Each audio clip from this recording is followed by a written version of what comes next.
The latest. Thank you for your love and support. I appreciate you all. And all in all, the Savior, the Protector, the Unifier, the Messiah, the King of Kings, the most loved, General Colonel Assimi Goita. Military men clashes with terrorists. We know that Mali has been suffering from all these insurgencies.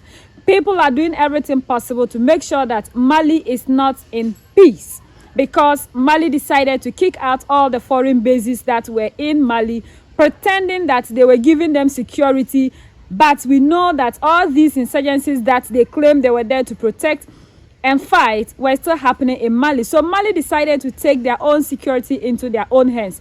And people still do not want to allow them, because they don't want it to look like because they have left Mali, that's why Mali is having peace. So they are doing everything possible to keep destabilizing Mali, so that whatsoever that they want will keep happening. And there are some places, isolated places, that the military men do not often go. And these are places that the terrorists have found a place to always stay and cause destabilization. And their purpose is to keep the population that are living in these places in fear.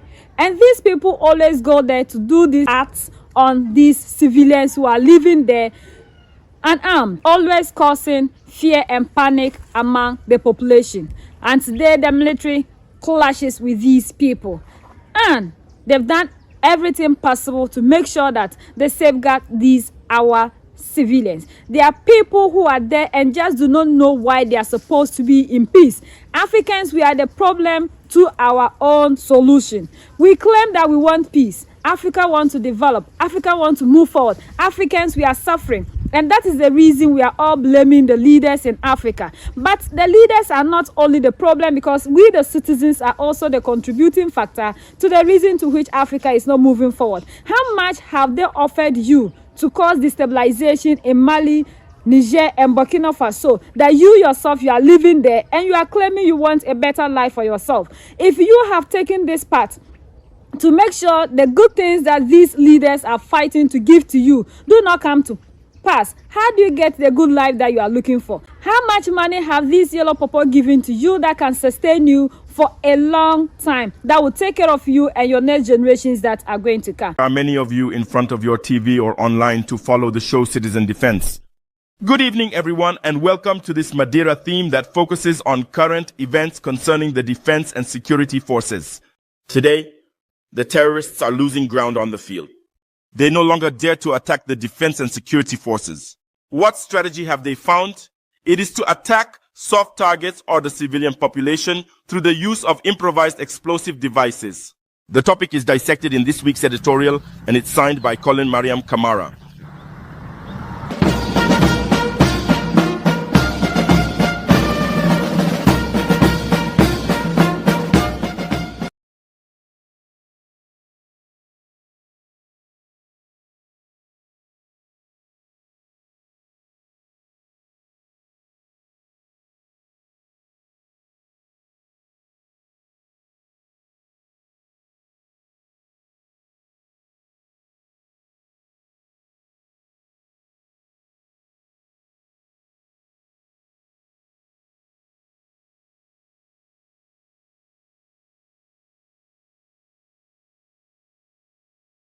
Affected by cabin fever, the terrorists are in disarray.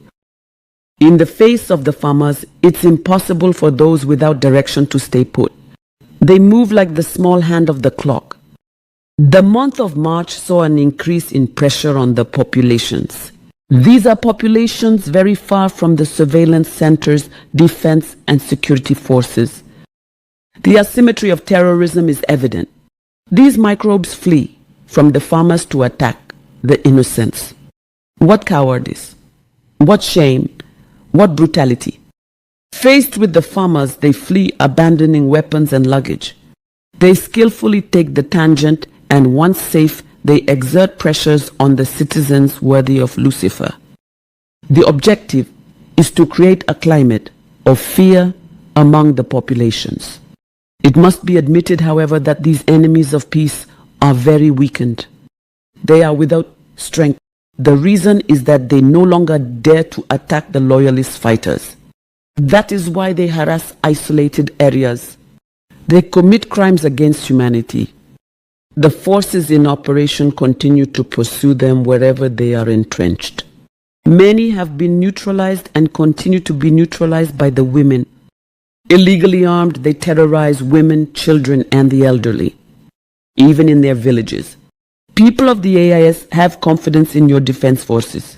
Give time to your leaders who will put an end to this kind of misguided men. Yes, they are individuals on the margins of society. Our leaders are aware of the situation. They are working to ensure that peace returns quickly to the Sahel. Let's trust the military hierarchy of the AIS, the decision makers of the AIS. Stay united, because soon terrorism will be defeated and it will be like paradise. These people are doing everything possible to continue with the legacy that their forefathers left, to make sure that Africa do not develop, Africa remain poor, for them to continue to be where they are. And you that is here helping them to continue to make Africa poor, and you are living on the continent.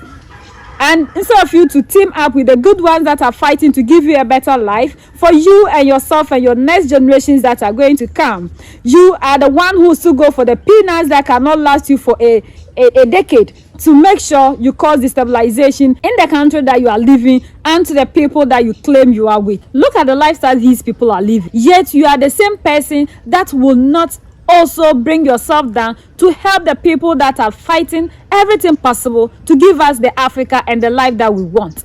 These people are the ones that are always causing destabilization, making sure we don't have peace, and you yourself, life is not better for you. So why don't you put all these things aside and let's team up?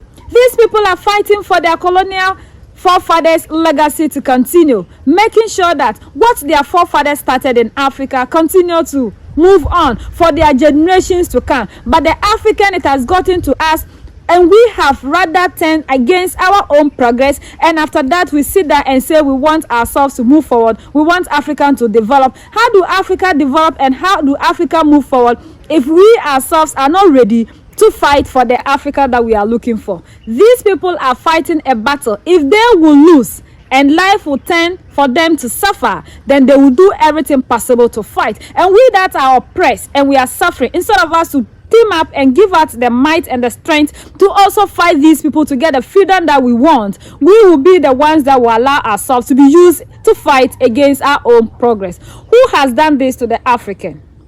We are calling on all of us to unite. It's still not too late for you to back down and come together for us to fight for a better Africa. And that is why we are always saying, let's unite, because our unity is our strength. We are not able to defeat these people because we are not united. By the day the African will unite, that day we'll all come together and fight for a better cause. And Africa will get the liberation that we are always praying for. United we stand. Divided we fall, and united we keep standing forever and ever. The greatest enemy of the African is mental slavery. So let's decolonize ourselves from mental slavery. Let's keep sharing to educate our brothers and sisters. Together we make African great for ourselves and the next generations that are going to come. So that's the latest around the world, in Africa, West Africa, and in Mali.